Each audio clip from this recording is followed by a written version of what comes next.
UP मदरसा board की परीक्षाओं का आज समापन हो गया, जिसमें हजारों बच्चों ने हिस्सा लिया। वहीं परीक्षाओं को सकुशल संपन्न कराने का जिम्मा मदरसों में पढ़ा रहे आधुनिकीकरण टीचर्स पर था, जिन्होंने बखूबी अपनी जिम्मेदारी को निभाते हुए परीक्षाएं संपन्न कराई। वहीं आज मदरसा बोर्ड की परीक्षाएं संपन्न होने के बाद ड्यूटी पर लगाए गए मदरसा टीचर्स का दर्द छलक उठा। उनके मुताबिक परीक्षाओं को सकुशल संपन्न कराने में अपना सहयोग देने वाले मदरसा टीचर्स को इसके एवज में कोई भुगतान नहीं किया जाता है। इसके अलावा मदरसों के आधुनिकीकरण टीचर्स को 5 साल से मानदेय भी नहीं जारी किया गया है, जिससे वह भूखमरी के कगार पर है। उधर मदरसा टीचर्स एसोसिएशन के अध्यक्ष अजीमुल्लाह फरीदी के मुताबिक मदरसा आधुनिकीकरण टीचर्स को तकरीबन 5 साल से मानदेय नहीं दिया गया है।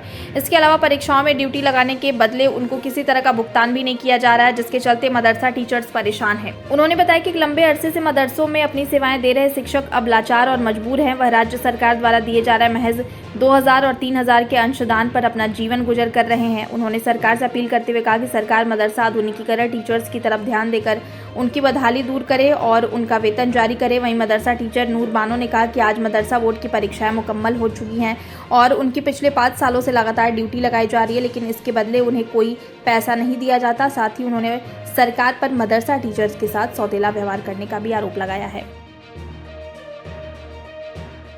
हमारी जो मदरसे की परीक्षाएं चली थी, आज उसका आखिरी पेपर था। आज उसका आखिरी दिन था और हमने ये पिछले 5 साल से हम ये परीक्षाएं करा रहे हैं और हमें इन परीक्षाओं का आज तक कोई पैसा नहीं मिला। यहाँ तक कि हमें अपना मानदेय भी नहीं मिला। पिछले 5 साल से हमें हमारा मानदेय नहीं मिला है। अब मदरसा टीचर हम लोग बहुत परेशान हो चुके हैं। क्या कभी आपने सरकार से कुछ कहा नहीं, जो मानदेय आपको नहीं मिला? नहीं, हमने बहुत गुहार लगाई है सरकार से, लेकिन कुछ असर नहीं हुआ। पता नहीं क्यों मदरसा टीचर के साथ ये भेदभाव हो रहा है। अब मैं कहना चाहती हूँ माननीय कैबिनेट मंत्री जो है स्मृति ईरानी जी से कहना चाहती हूँ कि इसमें 2000 रुपये और जो 3000 रुपये हमें मिलते हैं, इसमें क्या हो रहा है। और जो केंद्र सरकार से पैसा है वो हमारा रुक चुका है। तो ये तो हम इतने सारे पैसे में हम कैसे अपने बच्चों का पालन पोषण कर सकते हैं, कैसे कोई अपना घर चला सकता है। पिछले 60 महीने हो चुके हैं हमें मानदेय मिले हुए, और कितने इसी बीच कितने टीचर्स इस दुनिया को भी छोड़कर जा चुके हैं। उनको तो बेचारों का पैसा ही नसीब नहीं हुआ, आज तक खत्म हो चुका है सारा। बस यही होता रहता है, मदरसे बंद होने हैं, मदरसे बंद होने हैं। ये बड़े अफसोस की बात है कि हमारे मदरसा टीचर्स, आधुनिक टीचर्स, आज अंतिम परीक्षा में उन लोगों ने परीक्षाएं कराई और शांतिपूर्वक सारी परीक्षाएं का समापन हुआ।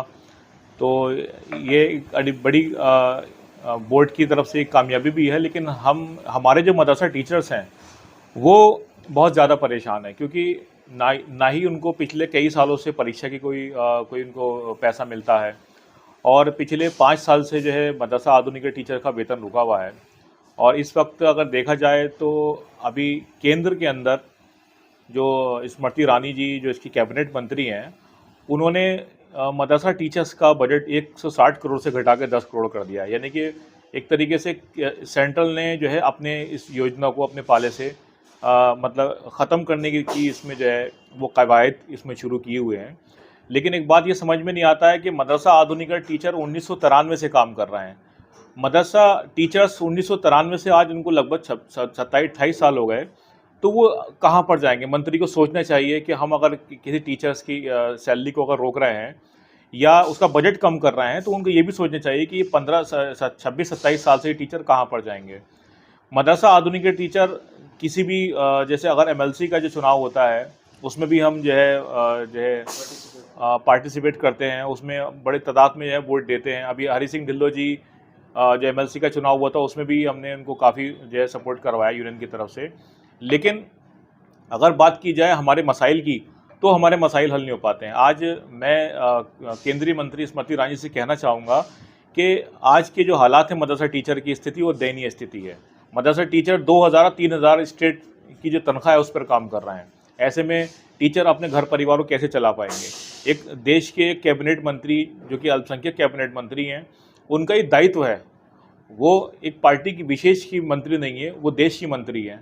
हम उनके अंडर में आते हैं, तो उनको ये सोचना चाहिए कि हमारी जो स्कीम है उसको डेवलप किया जाए, हमारे टीचर को नियमित किया जाए। आज हमारे टीचर इस मुकाम पर हैं कि वो किसी जगह कोई जॉब नहीं कर सकते, काफ़ी सीनियर हो चुके हैं और उनका जो है 30 साल 35 साल उनकी एज ओवर एज हो चुके हैं कि जिसमें जॉब नहीं कर सकते हैं।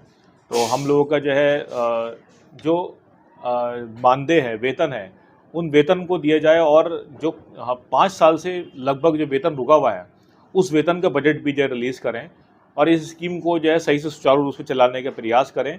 नहीं तो हमारे टीचरों का जो हालात है वो बद से बदतर जो है वो होता चला जा रहा है।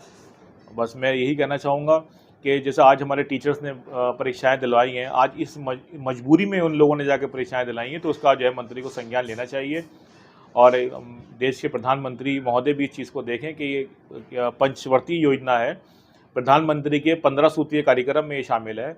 बिना प्रधानमंत्री की अनुमति के कोई बजट नहीं रोका जा सकता। तो मेरी प्रधानमंत्री महोदय से भी ये विनम्र निवेदन है कि हमारे टीचर्स की तरफ को देखें।